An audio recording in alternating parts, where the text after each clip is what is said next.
જય માતાજી, જય દ્વારકાધીશ મિત્રો, તમારું અમારી ચેનલમાં સ્વાગત છે। અને આજે આપણી ગાયોની વાત કરીશું। આ છે આપણી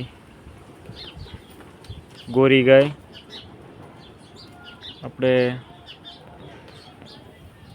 આ ગા વિયાણી હતી આપણા વાડે, અને આ વાછડી આવી છે, એ તો તમને ખબર જ હશે। અને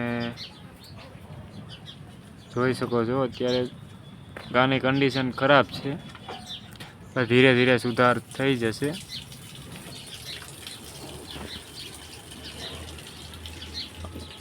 આ છે આપણી 3 ગાયો, બીજા વાડામાં બાંધ્યું છે, આમાં હમાય નથી એટલે। તો આ છે આપણી ગોરી। તો આગલા વિડીયોમાં આપણે વાત કરી એ રીતે આ ગોરી ગાયને તપાસવા માટે ડૉક્ટર આવવાના હતા કે આ ગાભણ છે કે કેમ। તો આ ગાય ગાભણ નીકળી છે અને 8 મહિનાનો ગાભ છે। તો વધીને મહિના દિવસમાં ગા વિયાઈ જશે। તમે જોઈ શકો છો અત્યારે દોવાનું ચાલુ જ છે, 2 ટાઈમનું થઈને 4 લીટર દૂધ કરે છે।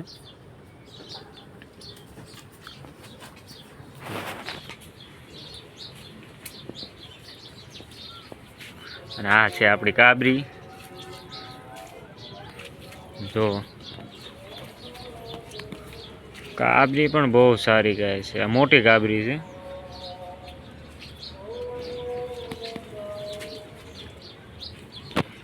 કાબરીને 7 લીટર દૂધ છે એક ટાઈમનું, આખો દિવસનું થઈને 14 લીટર દૂધ હશે।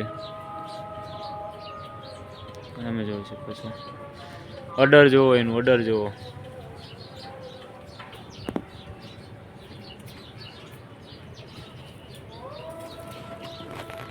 અને આ છે એની વાછડી મોટી કાબરીની। અમારી પાસે એક ખૂંટ હતો પારેવો, આ તેની વાછડી છે,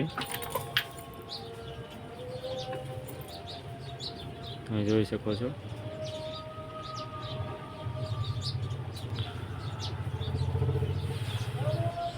અને આ ગા ધીરે ધીરે રિકવર થઈ જશે।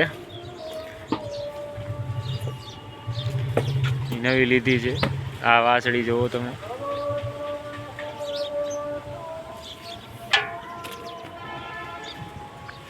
અને આ આપણે તળાવ છે,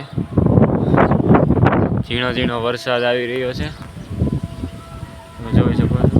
આ લીલોતરી,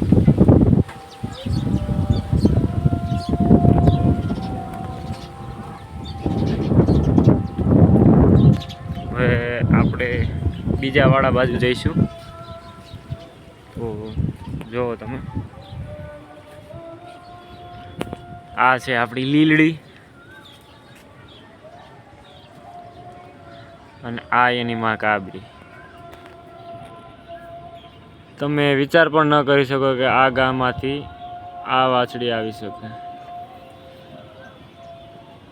પણ તમારી પાસે ખૂંટ સારો હોય તો તમે સારા રિઝલ્ટ મેળવી શકો છો। આ છે કાબરી, જુઓ તમે કાબરીને સારા રિઝલ્ટ આવે છે। આ એની જ વાછડી આગલા વેતરની, આનું નામ બાહોડ છે, બંને માં દીકરી છે। ગાય ઉપર ગઈ છે વાછડી, ગા જેવો જ કલર પેટર્ન છે, પણ દેશી છે, ગાય પણ દેશી જ છે। અને આ લીલડા ખૂંટની છે વાછડી, તમે જોઈ શકો છો। ને હવે વાત કરીએ ભૂરીની। તો આ છે આપણી ભૂરી, જોઈ શકો। ભૂરી જોવો તમે, આ છે આપણી ભૂરી। તમે જોવો અત્યારે કેવડી મોટી થઈ ગઈ છે। જ્યારે ભૂરી નાની હતી ત્યારે એના માલિક પાસેથી હું લાવ્યો હતો. ત્યારે ભૂરીની કન્ડિશન પણ પહેલાં મેં તમને જે ગા દેખાડી એના જેવી જ હતી. ભૂરી પણ સાવ તમે આમ કહી શકો ને કે મરવા પડેલી એવી હતી સાવ. પછી મારે ત્યારે આ કાબરી ગાય, આના આગળ કાબરી ગાય દૂધણી હતી. કાબરી ગાયને હું આ વાસળીને ધવરાવતો હતો અને આ વાસળી મેં મોટી કરી. અત્યારે તમે જોઈ શકો છો ગાભણ છે અત્યારે, અને 3 મહિનાનો ગાભ છે. હવે વાત કરીએ કાબરીની, તો કાબરી મેં ગામડે મોકલાવી હતી, કેમકે અહીંયા અત્યારે અમારે બાંધવાની જગ્યા નહોતી, એ માટે મેં કાબરીને ગામડે મોકલી હતી.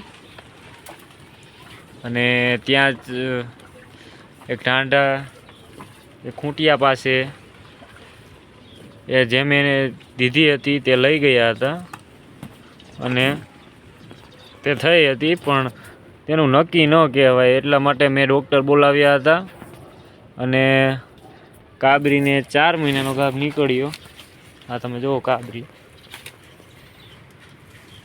કાબરીને 4 મહિનાનો ગાભ છે. આપણી માટે સારું કહેવાય, નકર આખું મહેનત આપણે આખું વરસ પાણીમાં જાય એવું ગણાય. માણસ પણ આળસ મરડે તેમ ગાય પણ આળસ મરડે છે. જો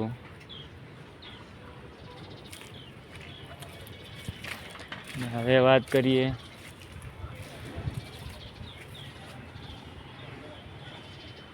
જોઈ શકો છો આ છે આપણું રાંદરડા તળાવ. સામે દેખાય તળાવ છે અને સામે દેખાય પ્રદ્યુમન પાર્ક છે, ઝૂલોજિકલ પાર્ક. દુનિયાનું માણસો આવે છે જોવા.